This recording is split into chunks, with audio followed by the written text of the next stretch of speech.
Okay, everyone, are we ready for our second briefing? Well, ready or not, you're going to hear from Andrew on the United States Department of Defense Climate Resilience and Readiness Act, and that's the group that I'm advising. So Andrew, it's all yours. Thank you. So my name is Andrew Solfest, and today I'll be talking about HR 2759 as presented to the House of Representatives, the Department of Defense Climate Resiliency and Readiness Act. I'd like to begin by discussing and defining climate change further and the environmental threats posed to the Department of Defense, as well as the role of the Department of Defense in combating climate change. Following, I'd like to discuss the objectives of 2759 and the path forward with challenges and key strengths of this bill. Climate change is defined by the Department of Defense as variations in average weather conditions that persist over time, encompassing changes in temperature, precipitation, and risk and intensity of severe weather events. Climate change is caused largely by the greenhouse effect, which is necessary for life on Earth, but can cause issues through climate change and warming global temperatures. The greenhouse gas effect is in which energy and solar radiation from the sun is trapped by the Earth's atmosphere in gases such as carbon dioxide in order to maintain the warmth of the planet. As you can see by this graphic, climate change or carbon dioxide increases are cyclical in nature. However, the most recent increase is tied closely to human interactions and activity since the Industrial Revolution. And unfortunately, unlike the other cycles you can see on this graph, the most recent trend shows no sign of dropping after reaching its peak. So why does climate change threaten the Department of Defense? Climate change threatens many installments of the Department of Defense and installations throughout the world through sea level rise. This is as the world warms up through climate change, polar ice caps are melting, causing coastlines to recede and putting over 1,700 military installations at risk for the United States alone. In addition, climate change is tied to many different extreme weather patterns, including hurricanes, tornadoes, flooding, droughts, and wildfires, all of which threaten additional inland installations of the Department of Defense and are very costly to deal with. In an assessment by the Department of Defense, over 2/3 of critical installations within the United States are at risk due to climate change. And finally, it can threaten national security directly, as it aggravates tensions and existing social problems throughout the world. We saw this recently in the case of the civil war in Syria, as drought, the worst drought seen in 500 years in the region, has exacerbated and helped precipitate the civil war, worsening all of its impacts. So what is the role of the Department of Defense in actually combating climate change?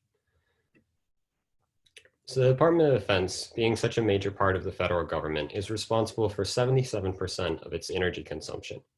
This comes primarily through fossil fuels for both transportation and from production of energy on the civilian US electrical grid.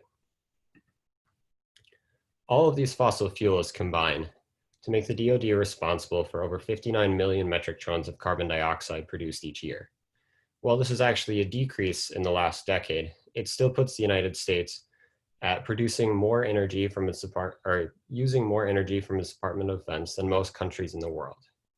And unfortunately, this is a cyclical problem in nature, as roughly a quarter of this operational fuel use goes towards defending the very assets that protect our access to fossil fuels in the Middle East. The Department of Defense is aware of the issue and has made some strides in order to combat this. This has been primarily through the transition of fleet management and fuel usage. They save over $250 million a year by converting a single carrier to hybrid electric. However, they're still falling short in reaching most of their energy consumption and renewable goals, as there were only 6% renewable energy consumption as of 2019, compared to the 25% goal set for 2025. In addition, only 2% of facilities have even been rated to meet net sustainability benchmarks, which means we're wasting a significant amount of energy. HR 2759 aims to address this by achieving net zero energy by non-operational sources by 2029. Non-operational sources mean those that do not include the training, housing, or transport of troops. In addition, this bill proposes implementing climate-conscious budgeting and contracting requirements and incorporating climate resilience into existing strategies of the DoD with coordination with the Departments of Energy and the Environmental Protection Agency. This will also put funding towards research and development of microgrid systems, which both allow for improved energy efficiency by reducing loss during transmission, as well as allowing the Department of Defense to be more independent and select where its fuel sources come from, promoting renewable energy usage. Net zero energy is a key part of this bill and is defined simply as only putting as much CO2 and other emissions into the atmosphere as you take out. This is done and has been done already by the Department of Defense to some extent through improving energy efficiency and fuel efficiency. Microgrids and renewable energy sources are an essential part in order to fuel the energy that the United States must still use in the Department of Defense. However, acknowledging the fact that it's not possible to make this transition immediately, carbon offsets are a way to fund sources and technologies that take carbon dioxide out of the air and offset the balance used.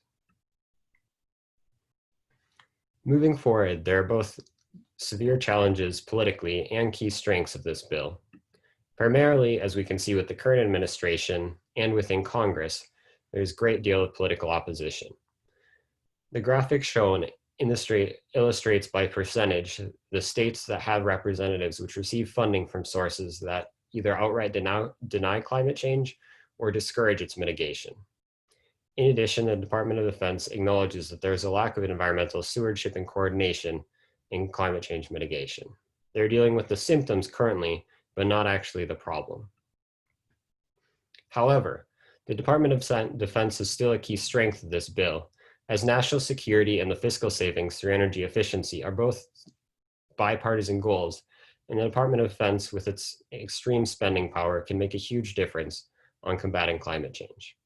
In addition, over 80% of the United States population is in support of taking more aggressive action on climate change, including 60% of Republican voters, which have primarily been a demographic in the past that is opposed. I look forward to talking more and our team talking more about proposed solutions to climate change and through this bill in the next week. And I want to thank my team and Professor Cohen for this help in putting together this presentation. Happy to listen to any questions. Thank you, Andrew. Stephanie, do we have any questions? We do. We have another question from Russ. Okay. So I do recognize the non-operational goal of 2029 for getting to net zero for emissions. Was there anything in the bill or any kinds of goals for operational use for the actual movement of troops, where I think we'd see a lot of use of fossil fuels? Yeah, that's a great question and a great point. Operational use accounts for about 70% of what the Department of Defense uses. However, this bill does not address that, as it is, one, a much more politically contentious part of the Department of Defense. And two, there's already a significant amount of strides that we need to make within the non-operational sources first. The bill essentially aims to tackle the easier problem first because it can still make a significant impact. And then these technologies can transition over to support the operational forces as well. Great. We have another question from Charlie. Yeah, I just had a quick question about the biofuel strategy for the DoD going forward. So I know that U.S. farms have converted a significant portion of agriculture to produce corn for biofuel, and I think some of that might be for the DoD, but I was wondering, do they assess the costs, both the embedded costs associated with those and then the externalities such as the hikes in wheat prices in international markets that can sometimes foment violence and other uprisings? Is that a part of the calculus going on here? And if so, how do they balance that? So biofuels are not actually a primary focus of this bill, but I can certainly get back to you with more information on that. The bill is more focused around energy efficiency and net zero through other renewable sources and microgrids. in terms of wind and solar, as well as hydro, as Rachel had spoken about in her presentation.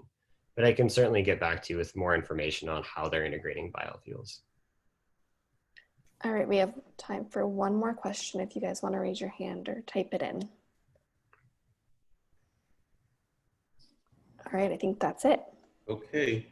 Well, thank you very much, Andrew. Very nice job. Everybody can applaud.